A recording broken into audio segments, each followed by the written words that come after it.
Hello. Hello. Hello. Hey, pretty close. Hi, this is part of the production crew. I'm Mike Nawrocki. I'm Keith Lango. Ameake Owens. Phil McFadden. And together, we're the production crew of the future. We thought it would be fun to take some of the songs that have come out on our sing-alongs in the past, like Bob and Larry's Backyard Party and the Pirate Boatload of Fun, and projects like that, and actually animate some of the songs. So prior to Christmas 2003, Phil met with you guys, right? Yep. Yeah, Phil met with you guys and had them pick their favorite songs, and then everybody went off on Christmas vacation, and then we came back and started working on the story itself that would tie all these songs together. And in the space of 2 weeks, we had a script ready to go, and I think this qualifies as the fastest pre-production ever. Yeah, it's definitely the glue that holds the meatloaf together.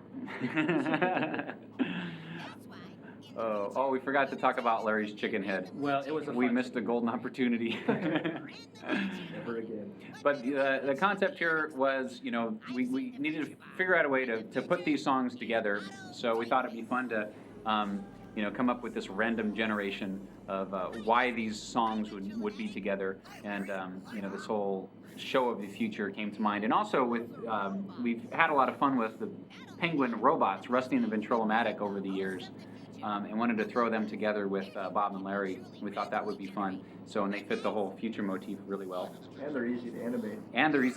Did we did we mention they were easy to animate? That was another thing, wasn't it, Ameake? Most definitely. Yeah. The entire schedule was 12 weeks from beginning to end, which is probably one of the shortest done in-house ever. Production itself was 10 and 2 weeks of post. Yeah, so it was a really small crew that worked really hard on this project, and we're really proud of how it came out, considering the timeline and everything. And it turned out to have some really funny gags and some really fun songs. It was kind of fun playing around with the lighting on this because we had this one futuristic set, and of course we enter out into this white void, much like the loading room in the Matrix or something like that. And it's very, very heavenly and diffuse. And so, thankfully, I was able to come up with a lighting solution for this that worked, and it didn't take a whole lot of time to figure it out. And it actually looks pretty good. It's got a nice, soft kind of presence to it, and I was pretty happy with it. And so it holds up fairly well. Yep. Mr. Lunt, the techno-gore to the future there. Our color palette was blue and gray. Very futuristic. Good thing our characters are very colorful, because then gives us something interesting to look at. Ooh, nice graphics. Ooh, yes, excellent. We're added in post. Yolanda Vega would be proud of the juggling lotto balls. That's right. I think we were going to try to use actual popcorn popping for a sound effect there, but it didn't sound right, I don't think. We got the ping pong ball. Oh yeah, and we were taking this whole theme off of the wonderful world of Disney, those old television shows, and so we wanted to make this really cheesy, open with the lights flashing around and the chorus. And the kaleidoscope. The kaleidoscope, right. It looks like a reject from the Willy Wonka tunnel scene. That's right. Yeah, so this is our retro vision of the future, sort of our Epcot remake of the future. Yes, Epcot Center, what the future would look like in 1987. Oh, a lot of these jokes. What I did was I went to joke books, and there's internet sites with actual one-liners, jokes on them. And so the way that I got them was actually kind of random, because I'd pick out a setup, and then I'd flip a few pages and grab a punchline and stick them together. And close your eyes when you stick your finger on the more paper. often than not, it was pretty funny. Although Weed Eater, that was my own punchline, so I don't know what kind of joke that would be the punchline for. Mike has a habit of sitting in his office and cracking himself up with things like Weed Eater. You go by and you just hear this laughter coming from his office, and you stop by and say, "Are you cracking yourself up again, Mike?" And then it's really good writing. Yeah, this song right here, "The Hole in the Bottom of the Sea," is a highly repetitive song. So this is one of the songs that I was responsible for concepting out and executing all the way through. So the challenge was to find a way to have these words, which are repeated dozens of times, not come off repetitious. Difficult to do repetitiously for dozens of times. So I decided to go with the slideshow, and then just as time goes by in the song, and as you probably noticed as you watched it, it just starts falling apart. Everything just starts making less and less sense, till at the end, hardly anything lines up with the words. And I tried to picture the world through the eyes of the French peas. I just go around and, like that shot right there was down on the ground.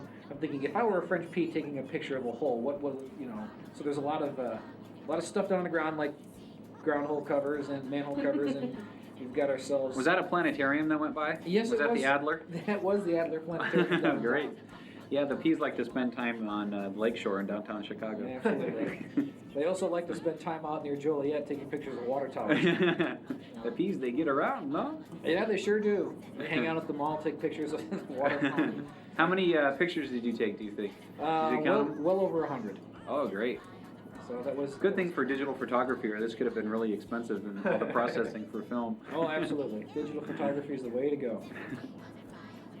What is that? What airport was that? That was the Joliet Regional Airport. Oh, very nice. I grew up in Joliet. I appreciate the Joliet references. Excellent. Even got a picture right there of the town leaving the road leading in. Wow. Whose foot was that? That was my foot. Oh, that's a nice foot. Thank you.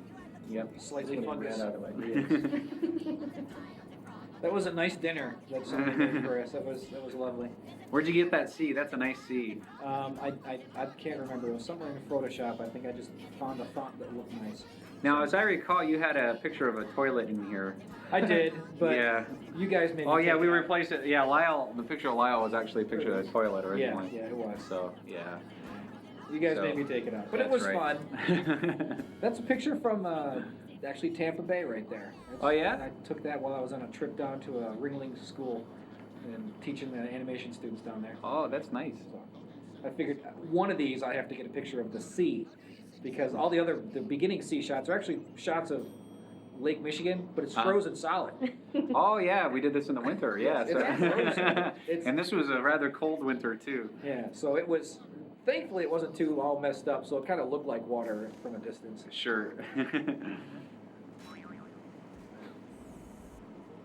Ron Smith is the voice of both the Ventrilomatic and Rusty.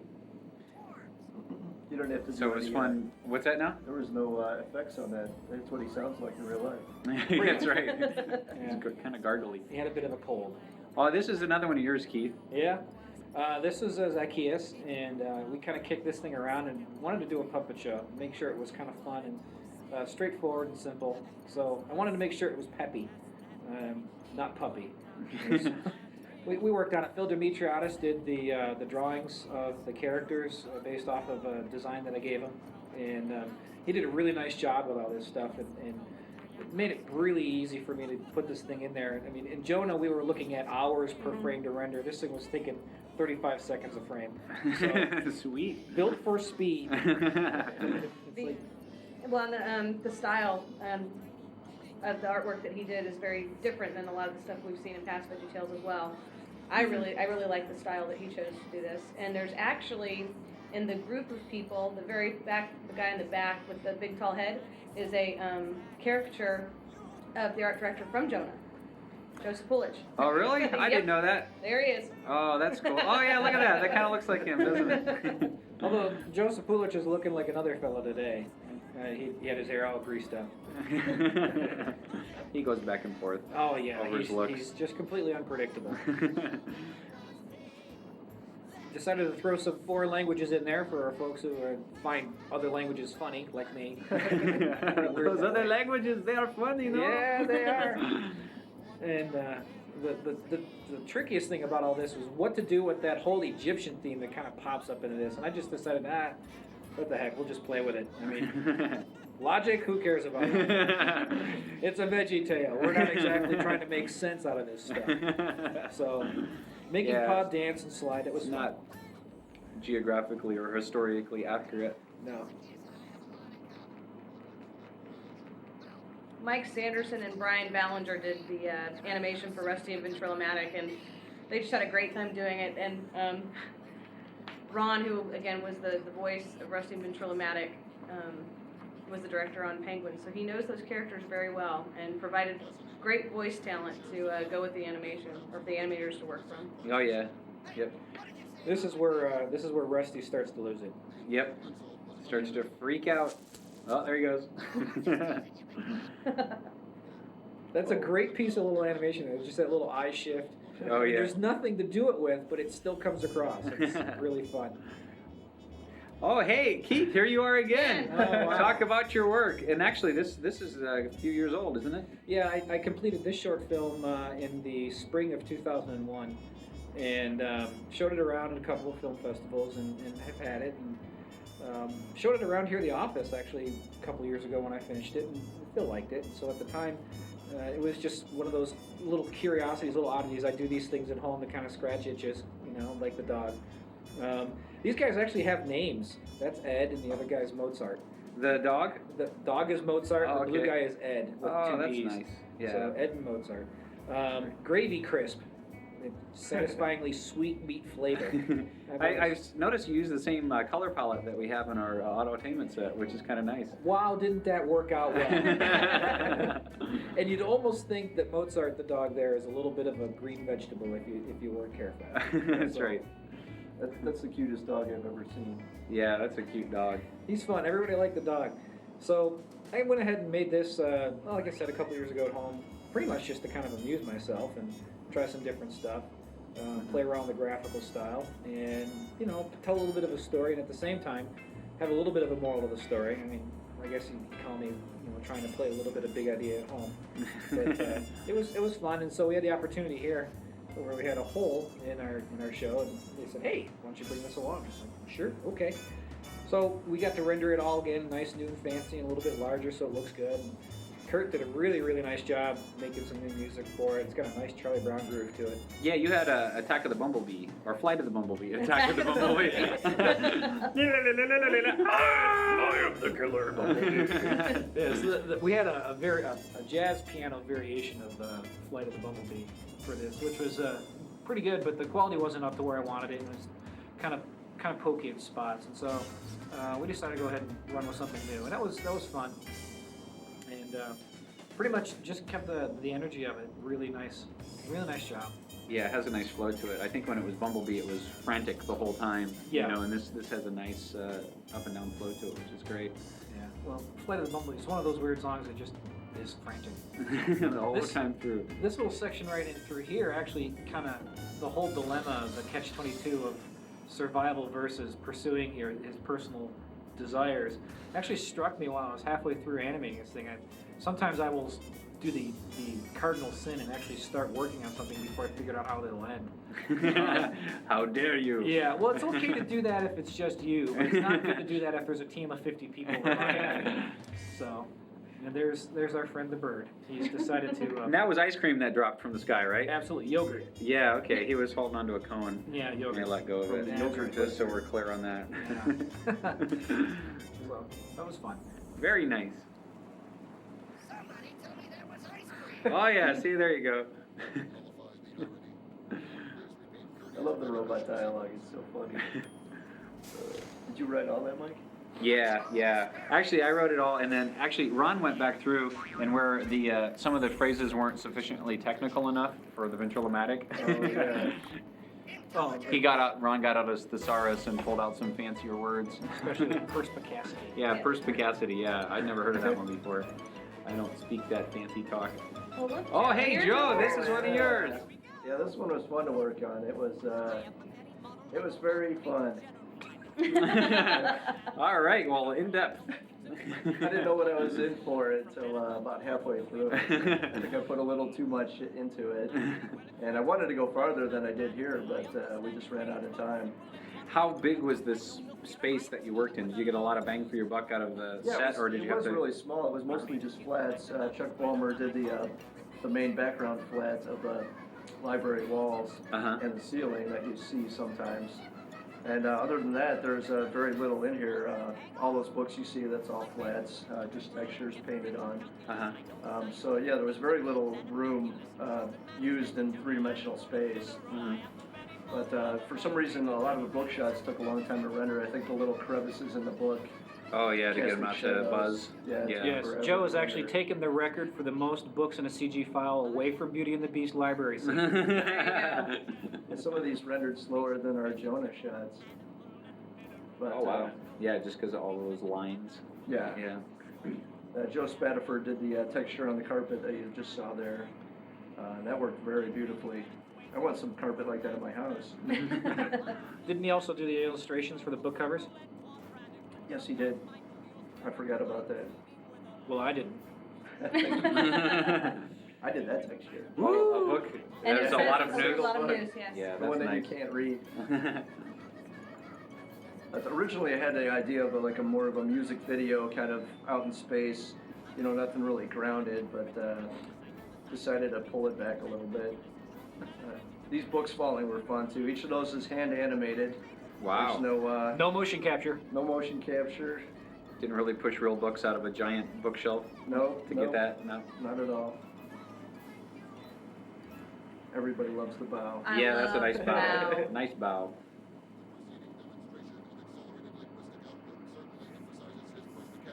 Oh yeah, there's that perspicacity. Favorite robot line.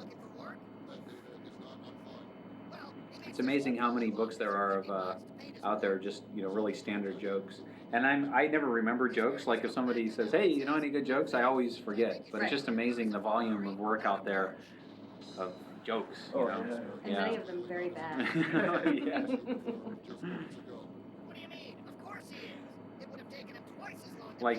Like this one, for instance.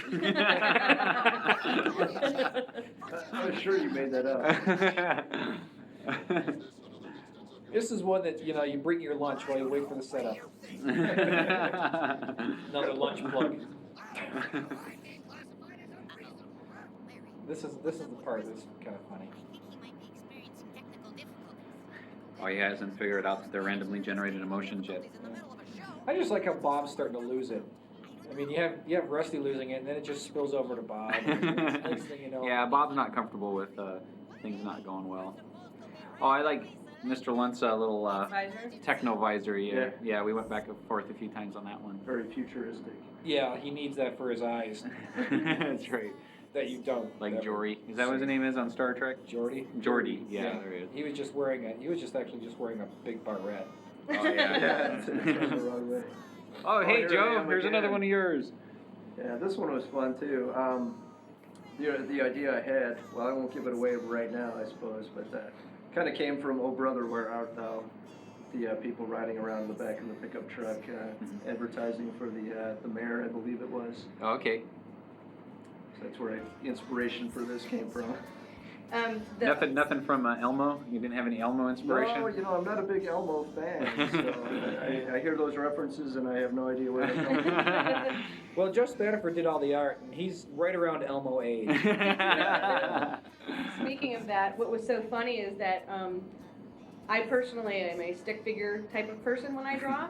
And so I could pull stuff out fairly easy, and Joe, being such a great artist, had such a hard time actually drawing like a 5-year-old. It's much more difficult for him to draw like that than it is for anything else that he does. Yeah, one of the best pictures in the office is when he drew something like this, and so I think it was just this truck and a little flower next to it, all done in crayon, and it said Joe, age 25. It's like refrigerator art, Well, it's nice. Joe brought me like 5 or 6 different designs of each of the elements there, and said, which ones do you like the best? So I had a choice actually of what I was going to use. Now, You Joe, should have seen some of the other ones. you built those flowers from scratch, right? Yeah, those were built in about 3 days, I think. So we're going to be making a movie about flower tails. Eventually, yes. Yeah. Diversification.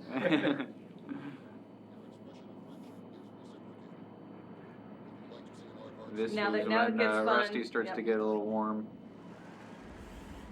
Oh, this is nice. Oh. Well, now this, since Ron's not here, I'll talk about this because this is a piece that Ron did a long time ago, probably 4 years ago or so, I would think. And he was 99. testing a new piece of software. This was our test for Maya. Oh, okay, yeah. Wait, did he do this on Maya or did he do it on another piece? I believe this was the Maya. This was on version. Maya? I can't Okay. remember for sure. Yeah, so he just did this as a test. I don't know what it turned out, 30 or 45 seconds or something like that. And then he did it with the original Pavarotti piece, or I forget who was singing it, but then Brian Roberts here at Big Idea actually did the opera dub in, and then And he Kurt did a redid the great music. job. Oh yeah, he did a great Yeah, job. I wish we had video of him doing that. Yeah. His face was really red. You are my You are my sunshine.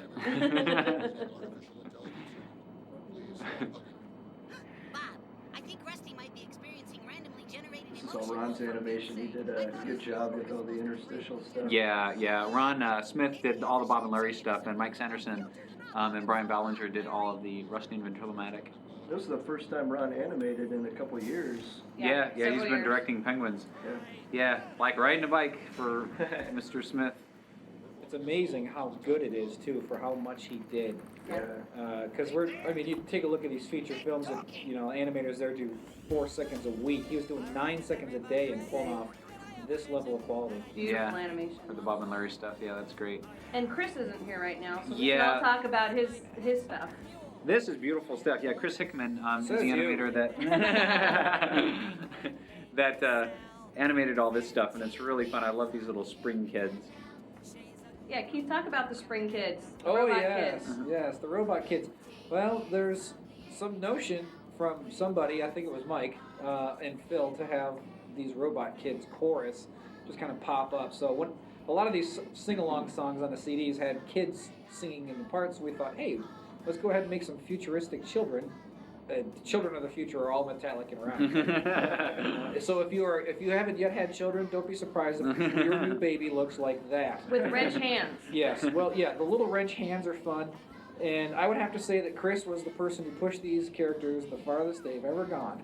Yeah, I can see those characters coming back. Kids on Springs, those are really cool. Chris that. Chris won't like that. He had a hard time animating it. Now, we mentioned at the beginning, too, that each of the animators took these songs and concepted them and storyboarded them out, and they each directed their own song, They modeled, which is they really lit, cool. they engineered, they did Right. everything, Right. except for the concept art, really. Michael Spooner actually did the concept art on, he worked alongside with Chris on his 2 songs, and he also was the overall art director for the show. Yeah. But it's just great. I mean, just like 3 different guys working on this, you just have 3 different looks on each of the songs. So it's really neat. That's a background from Joe Spadaford that Yeah. I used in the Sunshine song. Yeah. Reuse. It works Reuse, well under a yes. 12-week deadline. Yep. I thought this was a clever little gag right here where it shoots the kid up in the sky. Yeah. Yeah, Waiting yep. for her to come down.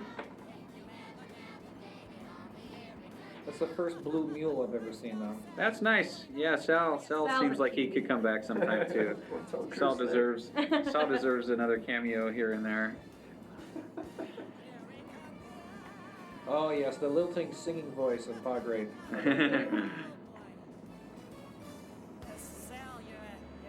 I think the kids are going to have a lot of fun watching these songs too. I mean, I can see them standing in front of the TV, doing their little dances. They do. Oh yeah. Well, my kids, I have a 4-year-old and a 2-year-old, and they love sing-along tapes. I mean, it's just their favorite thing, just to stand there and watch the songs and sing along. Now, And especially when there's maniac robots involved. yeah, speaking about maniac robots, we were laughing so hard when Ron recorded this because it was so psycho kind of. Psycho Robot Ron. Yeah. It's psycho, but it's cute. Yeah. It was hysterical from the first moment. Yeah. Especially the barking. Yeah. Oh, here comes when we actually go to him. Oh, there you go. Now that's funny. Brian Ballinger had about 8 versions of it, and that's the one. That was the only one that was appropriate.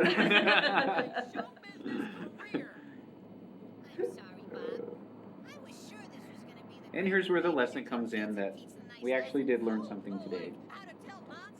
So, which takes us into the last song, which was a song that Lisa Vischer wrote And what project was that? I didn't forget what audio CD that was on. Was that Junior's Bedtime Stories? Yeah, okay, yeah. That was Junior's Bedtime Stories. And, yeah, it's just a really, really sweet song. And, you know, Chris also animated it coming up here and did a really great job on it. And all the ladies that work here at Big Idea that have seen it so far have all cried. It brings little tears to their eyes. Yeah. The first time we rendered this shot, Larry was missing his tooth. It was rather disconcerting to look at.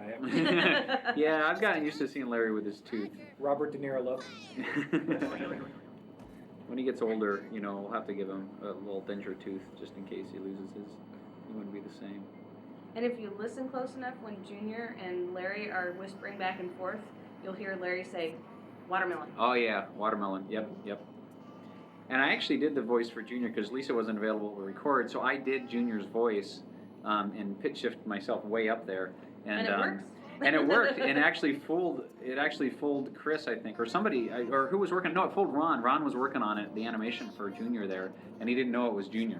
So until we I subbed didn't Junior. even know it was Junior. Yeah, I Yeah. just found out Wasn't now. Junior. Yeah. So if I can just, you just found out. I had no idea. That's really good. Well, it is Junior now. So, but Oh. you know, originally, like for all the weeks up until last week, it was me impersonating Junior, and I also did Dad Asparagus on the outtakes for Jonah. Tree Cabin Larry Boy. That was me saying Larry Boy. Wow. Yeah. Larry Boy! So, thank you. That was good. Thank you very much. Thank you. You just gotta pitch Jonah even on this show. Go out and buy Jonah today, kids. Buy 6. Make sure you get the DVD. Chuck Vollmer did that painting that you're seeing right now. I call it With the God Rays, with the sun coming through the That's clouds. really nice, yep. He's talented. He makes me sick. One of the things that we all tried to stick to at the beginning was explaining it as try and keep it simple enough that if you worked in a high school and you had a stage performance to do, but you only had so much of a budget to throw on stage, you know, what would it be? And of course, you know, when you're doing your own thing, sometimes you want to make it look as the best that you can. So these guys just did such an unbelievable job in such a short amount of time with all of their pieces. I mean, you know, we've been called the Commando Project and the Garage Band, and it's been, for me personally, a whole lot of fun. And I'm glad I was able to be a part of it, but these guys just worked really hard. Watermelon. Watermelon. You know, with those kind of time constraints, it's nice that when the artist has kind of free reign to be left alone, and Ameake was really good at leaving us alone and letting us do it. I call this the Leonardo. This is the Leonardo DiCaprio shot where he sinks into the ocean. I'll never let go of you. Don't let go, Rose. Oh, that's bad. One of the things that I wanted to do at the credits, but we aren't going to get to because we're just under time constraints, was go stand in a garage dressed in camouflage and set up a drum set and guitars and things and take pictures as the garage band. Commandos. Yep. And that's the songs, and we wrap it up. God loves us no matter what happens. Yep.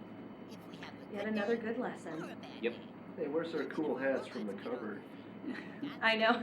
What's that? What's that? Well, they have nice hats on the cover, but they're not wearing them here. Oh yeah, what happened to their hats? I would have had to rig them, so I killed them. Oh, I love this. I asked Ron that I originally told Ron that I just wanted him like laid out flat on his back, but Ron decided to put him in the fetal position and shake With his the leg up. Yeah, he came and grabbed me in the hallway one day. He says, "Here, just see what you think about this," and he showed me, and I was just cracking up. It was just so funny. The little leg wiggle he does at the end. Here So come the hey, credits. look, that's it. We made it through. Okay, well then we'll let you read the credits, and thanks for watching, and see you later. Bye. Bye. Bye.